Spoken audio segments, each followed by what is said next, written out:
Oh, hello everybody. Welcome back to the armory today. Well, today, obviously, I've got a Mosin sitting in front of me. And this is, well, kind of like what you would find about 10 years ago in the gun broker space, where Bubba started something and, well, messed it all up. So, what we're going to look at today, we've got a 1930 Tula. It's got the big billboard importation marks, which is not desirable at all. I don't think anybody likes these big billboard engravings, but it is what it is. But someone has shaved off the edges of the dovetail for the rear sight. Rear sight's removed. Pins are gone. But the barrel is not cut down. It is original length barrel. It's got a pretty decent crown, but it does have a little bit of crown erosion. Not terrible, but it does have a little bit. So, plan is to address this. So, what we're looking at is probably going to be a sporting build. Nothing too outrageous or crazy.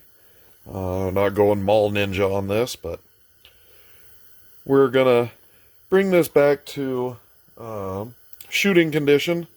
It's not going to be, sadly, presented as military style, but it happens sometimes, so here's the process that I go through. Now, I like to check the muzzle end and see how much erosion there is on the muzzle end of the barrel. That tells me a lot about how it's going to shoot. The other part of the barrel that we need to look at is going to be the throat. Is the throat eroded away?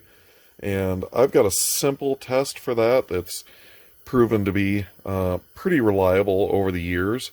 And I actually use my overall length gauge for this, and I just stick, this is one of my 312 bullets, and I just stick it in there like I would normally to check the overall length for reloading, and then I just put a little bit of pressure on the plunger and then pull the case out, and you see there's no bullet.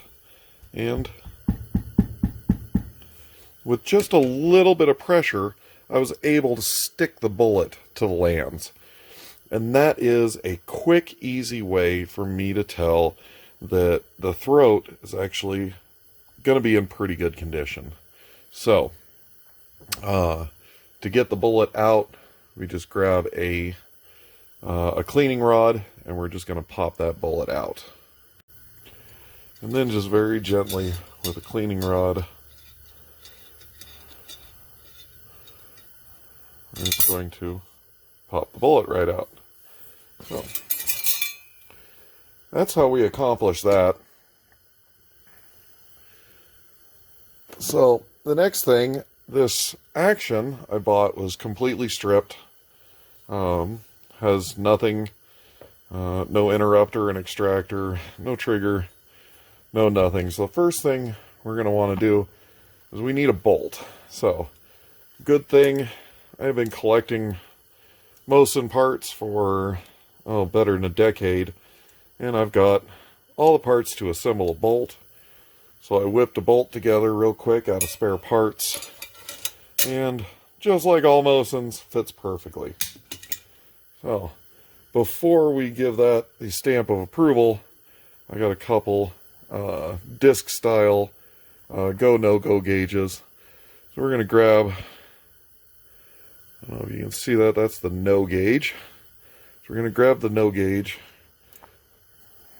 We're going to stick it, let's see here, stick it on the face of the bolt around the cutout for the extractor.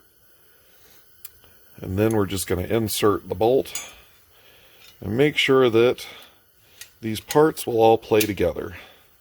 And look at that. Bolt does not close on a no-go gauge. And even putting a little pressure on it, I'd say that's very well head-spaced.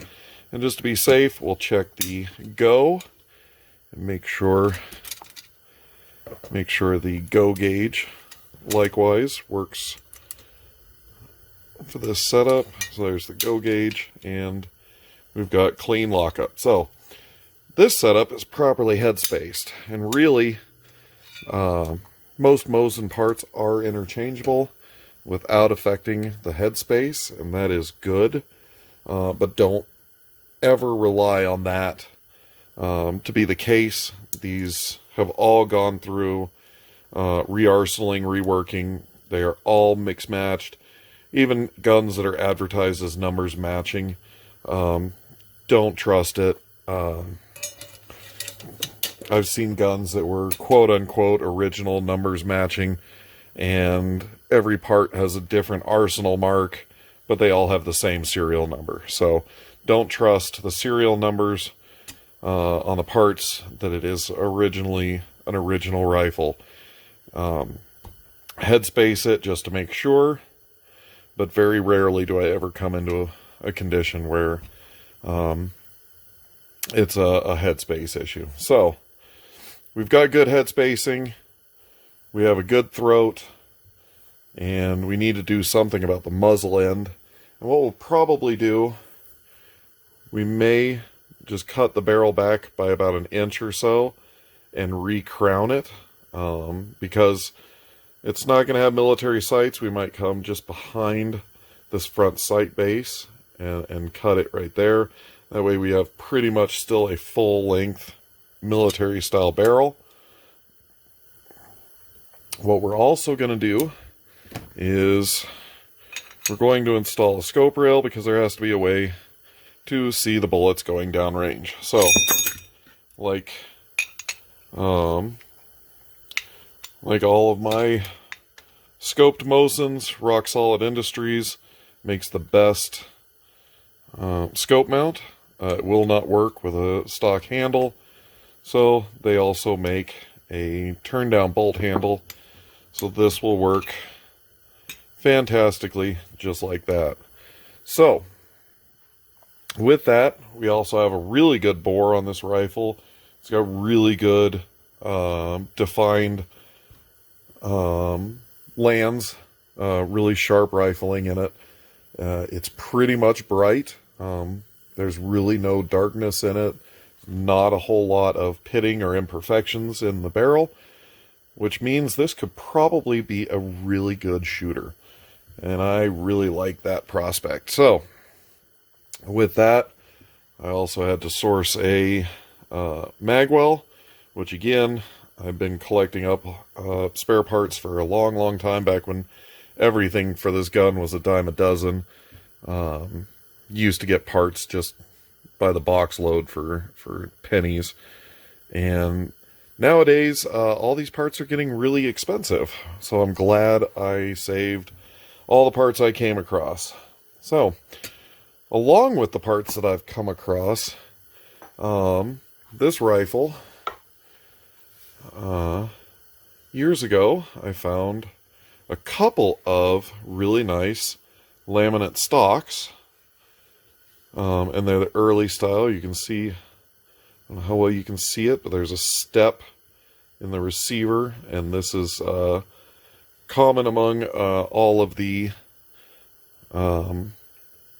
hex receivers, and the early round receivers all have this step right here.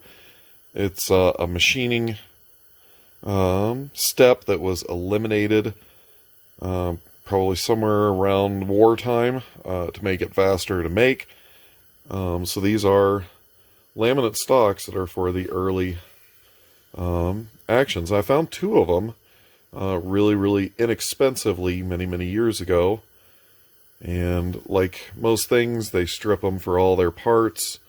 This one's got no sling swivels and stuff like that, so I'm going to have to source a couple of those. But this will serve as a good stock for this rifle for now.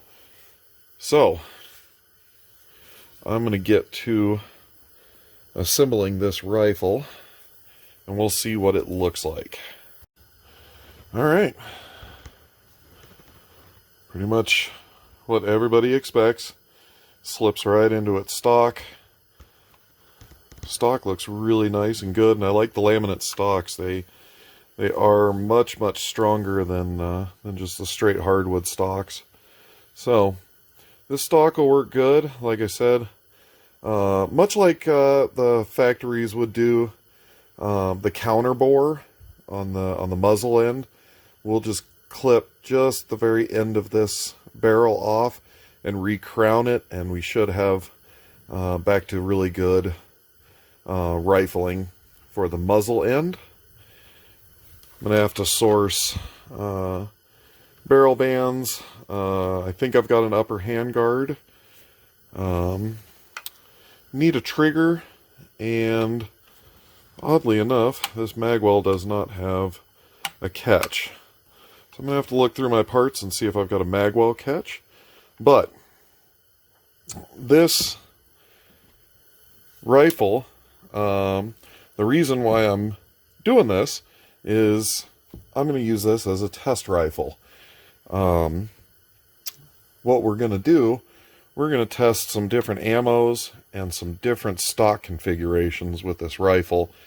So one thing that's pretty critical if you're going to do any testing is you want really good repeatability. My eyes aren't that great in old age, so I lean towards optics when I can put them on, and optics will give you the best chance at repeatability for the rifle. So we're going to go with a nice optic, and we're going to test, basically try to do a little bit of myth busting. And my initial thought is we're going to test some ammo from original military surplus ammo. How good was it?